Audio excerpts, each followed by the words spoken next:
Do you know what really happened on August 1st, 2007 on the I-35 West Bridge in Minnesota?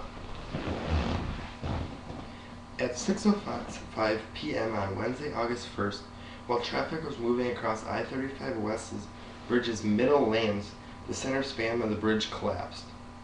Then, following the center span, the rest of the bridge tumbled into the Mississippi River below. A shocking 100 cars fell into the water along with the bridge. In this devastating collapse, there were 13 casualties and 145 injuries. The I-35 West Bridge, officially known as Bridge 9340, was a steel truss arch bridge that held I-35 West over the Mississippi River. The bridge is one of the busiest bridges in Minneapolis, carrying an impressive 140,000 vehicles a day. The bridge costed $5.2 million to construct and was designed by Sir Droop and Purcell. The undersized gusset plates on the I-35 West Bridge that were warped and rusted out were not in any shape for holding up this 1,900-foot bridge. It was only a matter of time before it fell. Unfortunately, it happened during rush hour on August 1st. Gusset plates are metal plates that are used to connect beams and trusses to load-bearing columns. The undersized gusset plates on the bridge failed from a combination of events. Inspection of the bridge showed that the bridge was structurally deficient since 1991. Over the years, the bridge added an additional 2 inches of concrete due to previous construction, since it was first built in 1964. Just from that little bit of concrete, it increased its dead load to a staggering 20%.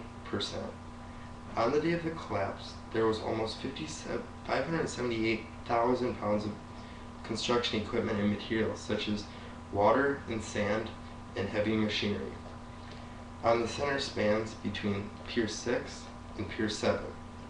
All of the equipment and material were placed in the 4 outer lanes that were closed that day due to construction. After the cleanup from this horrible disaster, they built a new bridge in the same location as Bridge 9340.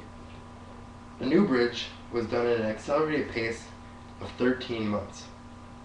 The new bridge was named I-35 West St. Anthony Falls. The new bridge included multiple changes. They added anti-icers to keep ice off the bridge during winter, and they increased the 8-lane bridge to 10 lanes. It also became one of the few bridges to add sensors throughout the bridge. The sensors monitored deck movement, temperature of the concrete, and how much stress was being acted upon the columns and the bridge deck. The new bridge has no trusses, but rather precast concrete box girders, similar to something you would see on highway overpasses.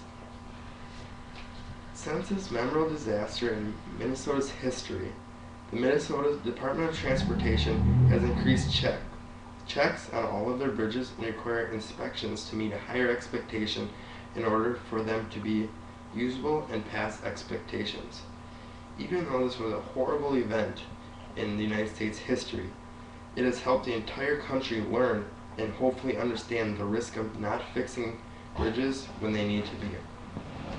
After hearing this speech, I hope it has helped you understand a little bit more about what caused the bridge to fail, why it failed, and what the state of Minnesota did to the new St. Anthony Falls Bridge to improve its durability.